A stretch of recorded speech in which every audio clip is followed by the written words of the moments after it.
Britain strikes at the Kremlin. SkyShark killer drones are already halfway to Ukraine. Moscow is in panic. The arsenal of retribution. The Ukrainian armed forces are preparing massive strikes against Russia. The powerful TigerShark missile is ruining all of Putin's plans. A historic deal between Zelensky and Trump. Legendary missiles will reach the heart of Russia. The EU is arming to the teeth. Putin is in trouble. I'll share all the details in just a moment. Hello, this is Ukraine Today. I'm Victoria Panchenko, and here are the latest events. Sensational news. The ultra-powerful SkyShark rocket drones are already on their way to Ukraine.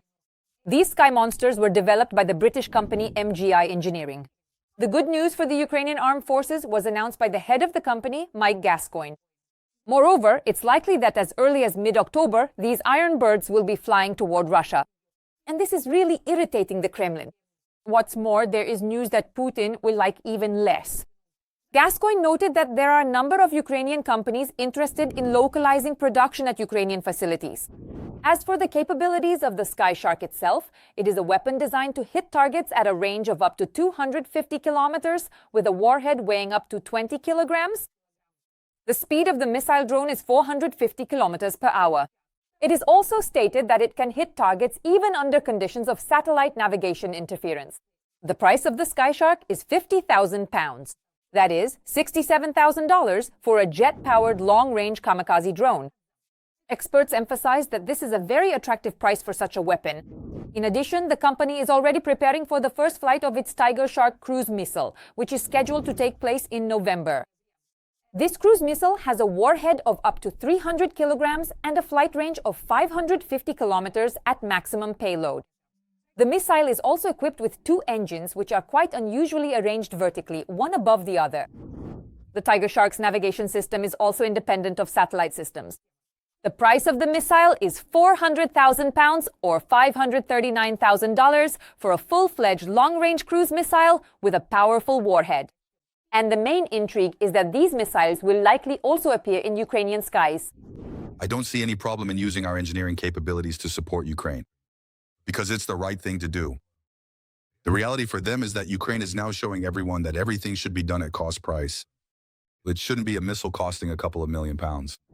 Moreover, Ukraine and the US are also preparing a breakthrough in weaponry, a mega deal that will blow up Moscow. Zelensky has announced something incredible. Now at stake are the legendary missiles capable of reaching the heart of Russia. The decision is close. The Kremlin is facing a real apocalypse. Where could these super missiles strike? Watch for all the details. A complete turnaround. Very soon the White House will provide Ukraine with long-range Tomahawk missiles. U.S. Vice President J. Divins stated this over the weekend in an interview with Fox News. And just 2 days later, U.S. Special Envoy Keith Kellogg confirmed the intention. Donald Trump will allow Ukraine to carry out long-range strikes on Russia. I think that after reading what he said, as well as what Vice President Vance and Secretary of State Rubio said, the answer is yes. Use the opportunity to strike at long range. There is nothing sacred about it. And this is one of the reasons why I believe that last week President Zelensky asked President Trump to obtain Tomahawk missiles. Just 2 weeks ago, Trump and his administration were categorically opposed to transferring, let alone to strikes on Russian territory with American Tomahawk missiles. But after the meeting between Zelensky and Trump in New York on September 23rd, the White House's rhetoric changed. Ukraine's main argument is that having such missiles could increase pressure on Russia and force Putin to come to the negotiating table, possibly even without actually using this type of weapon. The transfer of Tomahawks also drew a reaction from the Kremlin. Putin's press secretary Peskov stated that there is no magic weapon for Kyiv that can change the dynamics on the battlefield. There is no panacea that can change the situation at the front right now. There is no magic weapon for the Kyiv regime. And whether it's Tomahawks or other missiles, they won't be able to change the dynamics. The Tomahawk missile has a range of up to 1,600 kilometers, which significantly exceeds the capabilities of the American HIMARS rocket systems, which are used by the Ukrainian armed forces. The Tomahawk has greater speed and combat power compared to Ukrainian drones, which are capable of striking deep into Russian territory, but often encounter modern Russian air defense systems.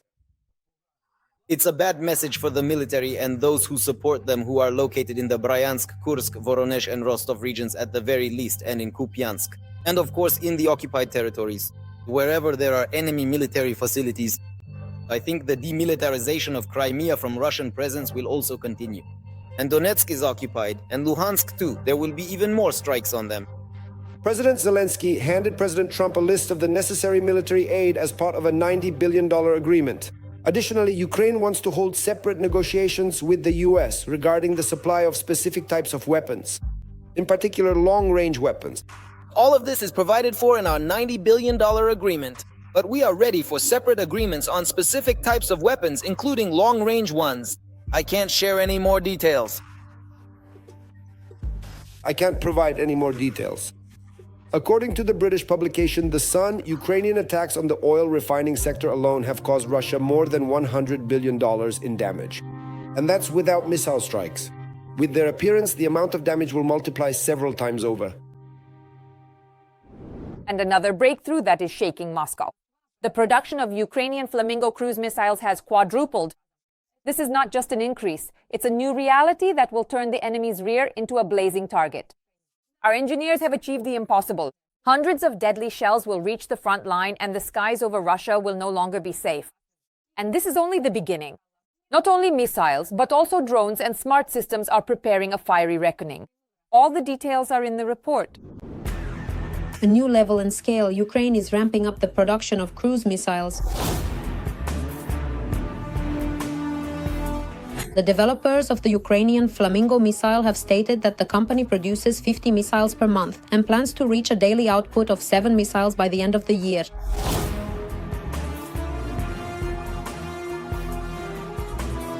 The company claims that its proprietary wing manufacturing technology helps scale up production by shortening the production cycle.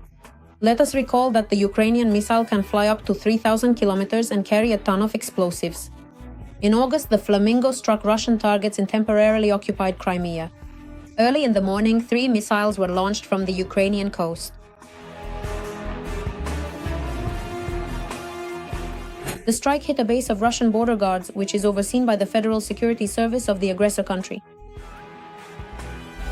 Additionally, the manufacturers of Flamingo have announced the development of their own ballistic missiles, the FP7 and FP9, as well as air defense systems. Thanks to private companies, Ukraine will be able to create innovations in the defense industry and effectively implement them on the battlefield. It was precisely during the years of the full-scale invasion that Ukraine's defense sector made a revolutionary breakthrough.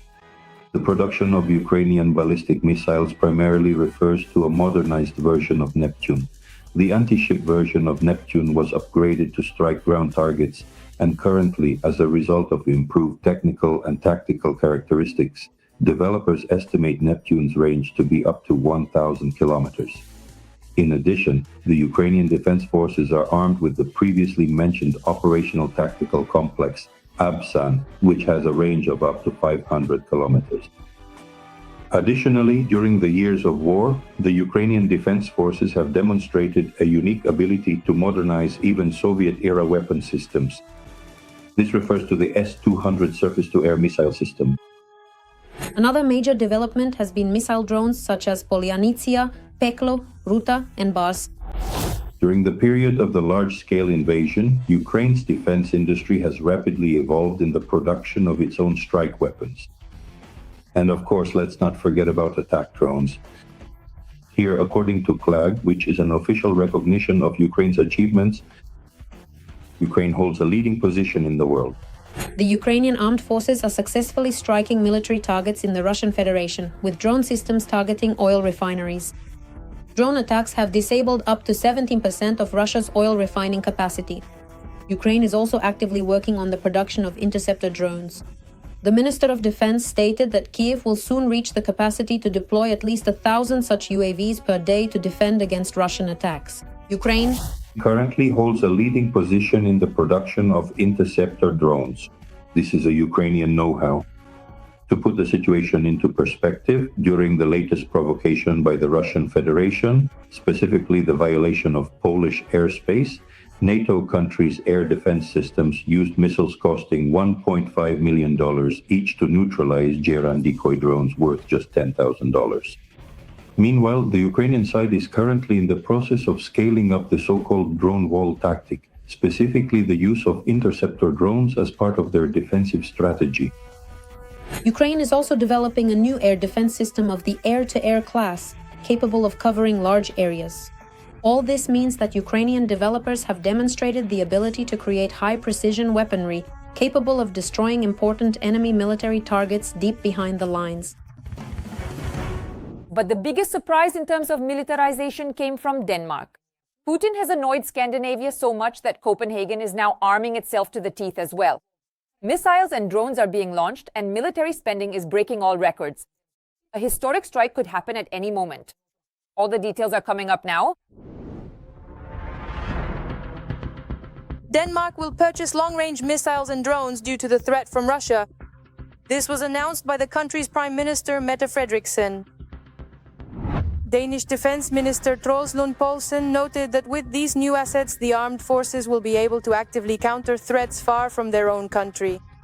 According to Poulsen, the experience of the war in Ukraine has shown that it is important not only to build a layered air defense system, but also to have the means to strike back at targets on enemy territory, including missile launchers. Denmark alone, by itself, is unlikely to be able to defend itself against Russia, which is why Denmark is one of the key members of the North Atlantic Alliance, the so-called NATO bloc. Over the past 30 years, the European members of NATO have seriously disarmed. A certain principle dominated in Europe. The confidence in protection from the United States turned out to be not entirely justified when Trump came to the White House. According to the Commander-in-Chief of the Danish Army, General Michael Weigers Gilgaard, high-precision long-range weapons will allow the military to counter threats before they reach their territory. The Danes are also interested in acquiring and deploying such weapons. Missile systems with a range of over 600 kilometers.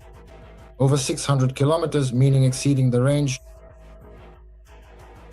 of short-range tactical systems. Russia's ambassador to Copenhagen, Vladimir Barbin, responded to Denmark's statement immediately. According to him, nowhere in the world has anyone ever even thought of publicly threatening a nuclear power. And now Russia must proceed from the fact that Denmark is not only considering the possibility of a direct military confrontation with it, but is also preparing for such a scenario. Russia is clearly demonstrating, and in fact, their main goal was to very deliberately demonstrate the apparent lack of unity within NATO, the North Atlantic Alliance, in order to sow discord among the member states of the alliance to split, weaken, and ultimately destroy it. The European security system. They are indeed succeeding at this task. They managed to succeed by employing rather simple and straightforward, at least at first glance, methods and approaches in which proving Russia's direct and undeniable guilt is involved. These methods, while appearing uncomplicated, are actually quite effective in achieving their goals. It's very difficult if one chooses not to see it. Nevertheless, Europeans are already beginning to see and recognize the increasingly aggressive nature of the Russian Federation. And while they have not yet fully accepted or acknowledged that war with Russia, if not absolutely inevitable, is actually quite possible, and perhaps even in the near future at that, this reality is becoming more apparent. Prime Minister Frederiksen responded to the statement by the Russian ambassador, saying that it would in no way affect Denmark's decision and that her country would not allow Russia to intimidate them. Every voice matters. Join our community, support independent journalism and help us bring you the truth from Ukraine. Become a member of Ukraine today. Join us now. Putin's complete failure, Ukraine is ready to fight. For as long as it takes, even for years to come. Sikorsky slammed the Kremlin. The world's second army are losers. The EU and Poland are back in action, billions in weapons for Kiev. Russians are gasping for air, an 80% decline across industries, something not seen even in the turbulent 90s. I'll share all the details in just a moment. Hello, this is Ukraine Today. I'm Victoria Panchenko, and here are the latest events. Putin is on the verge of a breakdown. Ukraine is ready for a 3-year war. Sikorsky made a bold statement about the world's second army. Polish Foreign Minister Radosław Sikorski is confident that Ukraine can withstand the pressure for another 3 years, while Putin is showing a complete failure on the front lines. Ukraine is planning for a 3-year war, and these colonial wars usually last about 10 years. I don't think Putin can hold out for another 3 years. We are going to provide Ukraine with the means to resist using frozen Russian assets. Currently, Ukraine produces half of its own drones and missiles. According to Sikorsky, the Russian dictator Putin has completely failed in the war against Ukraine. Putin turned out to be weaker than we thought. We thought he had the second strongest army in the world. And he himself was convinced that it would all be limited to a coup, a walk in the park, a 3-day operation. And now, he has been fighting in Donbass for more than 10 years already. It's hard to call that a victory. The head of Poland's Ministry of Foreign Affairs also called on the EU to take a more active role in facilitating negotiations regarding a future peaceful settlement. I hope the US will continue to provide Ukraine with intelligence.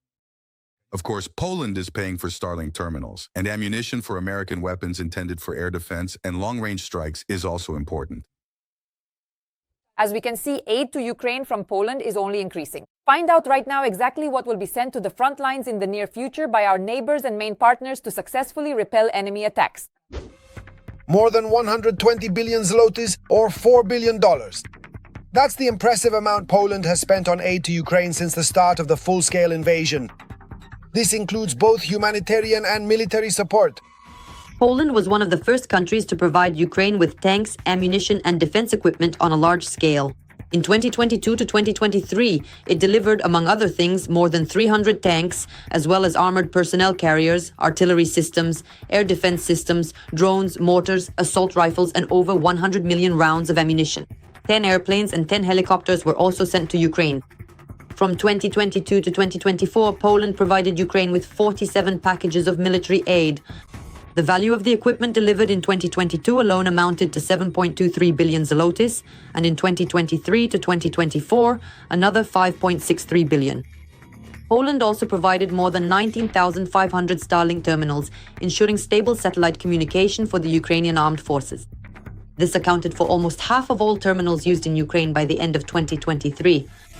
Polish aid to Ukraine is not the result of some romantic enthusiasm, but it is highly pragmatic. Our neighbors understand that if Ukraine falls, Poland will be next in line. After all, a fighting Ukraine gives Europe time to better prepare for threats. This time is needed and we cannot afford to lose a single minute. We will be held accountable for every minute.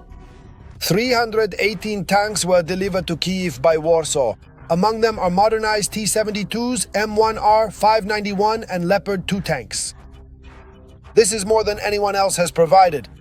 The total value of gratuitous aid, including training, logistics, repairs, and medical support, exceeded $4 billion by March of this year. Specifically, in 2022, it amounted to $1.6 billion, and in 2023 to 2024, $1.3 billion. Poland also provided additional support. Poland's military assistance: 586 armored vehicles, 137 artillery systems, 10 Mi-24 helicopters, 10 Mi-29 fighter jets, 287 man-portable air defense systems, 44 air-to-air missiles, over 100 small arms, 89 mortars, 4 Grad multiple launch rocket systems, and more than 100 million rounds of ammunition.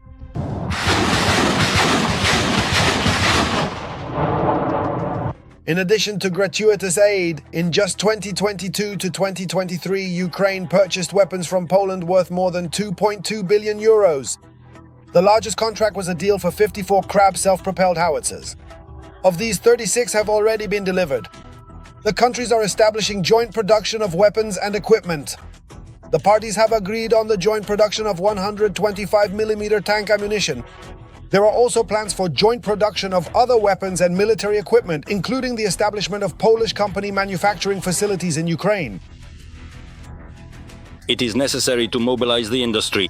Polish and Ukrainian industries should make joint investments not only during the war, but also to develop their deterrence potential. These initiatives are very much needed. It is also very important for us to improve economic relations. We will continue to support Ukraine. Poland has become the main hub for supplying weapons to Ukraine. Also during the war, more than 30,000 Ukrainian soldiers have been trained on Polish territory. With each year of the war, the assistance and joint cooperation between Poland and Ukraine only grow stronger. Moreover, the EU is becoming even more involved in the confrontation with Russia and is transferring almost 6 billion euros to Ukraine. President of the European Commission Ursula von der Leyen stated that now is the time for the European Union to give new momentum in order to expose the cynical attempt by Kremlin leader Vladimir Putin to buy time and bring him to the negotiating table. We must continue to increase the cost of war for Russia also because the traces of war are becoming increasingly obvious and visible in the Russian economy. I welcome the commitments of the European Council to ensure Ukraine's financial needs for the next 2 years. Earlier, Polish Prime Minister Donald Tusk also stated that Ukraine is ready to fight Russia for another 2 or 3 years. President Zelensky told me that he hopes the war will not last 10 years, but Ukraine is prepared to fight for another 2 to 3 years. Tusk emphasized that Ukraine has the right to attack Russian targets anywhere. The war in Ukraine is causing massive damage to the economy of the Russian Federation. According to the Polish Prime Minister, the Russian economy in the long run has virtually no chance of surviving. And now it is facing problems, especially after the new US sanctions. Industry is on its last legs. 80% of Russia's sectors are slipping into decline. Russian industry is rapidly losing momentum, and the consequences of a war of attrition are finishing off the country's economy. The central bank has predicted that Russia will experience its worst economic downturn since the 1990s. Resources are on the verge of exhaustion, and claims about the stability of the Russian economy do not stand up to the facts. There is really no other way to describe it, quite simply. But this is certainly not our choice. We really do not want things to develop in this way. Putin is trying to bluff and save face by creating an illusion of success. But it's all in vain. The Russian economy is rapidly going downhill. Almost 80% of the country's industry has fallen into recession.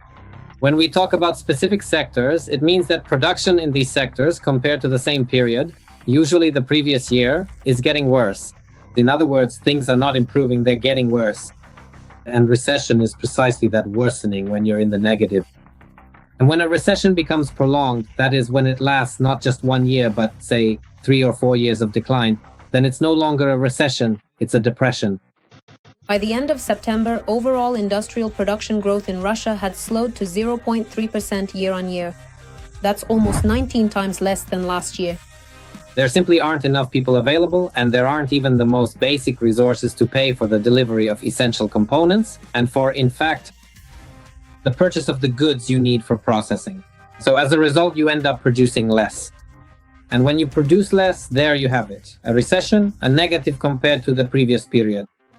A particularly sharp decline is seen in those civilian industries that were supposed to replace the products of foreign companies that left Russia after the start of the full-scale war.